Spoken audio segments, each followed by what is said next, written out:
இருக்காங்களோ அவங்களுக்கு சொல்லப்படுவது உண்டு.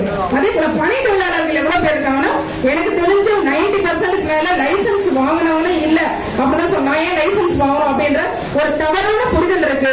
அந்த லைசன்ஸ் வாங்க வைக்கணும் அப்படின்னுட்டு ஒவ்வொரு மாவட்ட வாரியா அங்க பணி தொழில் செய்யக்கூடியவங்க அந்த உரிமத்தை வாங்கணும், இல்லாம இருந்தா அதை ரெனியூ பண்ணிக்கணும். அதே போல இந்த கண்ணு தடையை நீக்கணும்னு சொல்லிட்டு எல்லாரும் மாவட்ட வாரியாக பணி தொழிலாளர்கள் பெரும்பான்மையானவர்கள் ஒன்றிணைந்து மனு அளிக்கணும் அப்படின்றத நான் கேட்டுக்கிறேன். மெயினா பனை மரத்தை வெட்டுவதற்கு தடை செய்யறதுக்கு அதுல நம்ம கோரிக்கைகளை சேர்த்துக்கணும் அப்படின்னு சொல்லி கேட்டுக்கிறேன். ஏன்னா பனை மரங்கள் தினந்தோறும் இன்று கூட பாத்தீங்கன்னா பனைமரம் வெட்டப்பட்டுதான் இருக்கு. இது சம்பந்தமா புகார் கொடுக்கணும். இப்ப சமீபத்துல கூட இந்த ரெடியூஸ் கட்டத்துல பனைமரங்கள் வெட்டப்படுது, அது கிடப்பத புகாரோட நிக்குது.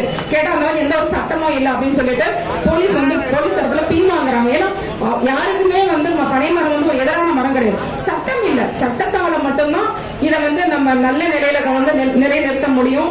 அதனால தயவு செய்து பனை தொழிலாளர்கள் எல்லாரும் விழிப்புணர்வு கொடுங்க. பனை தொழிலாளர்கள் அனைவரும் உரிமத்தை பெறணும்.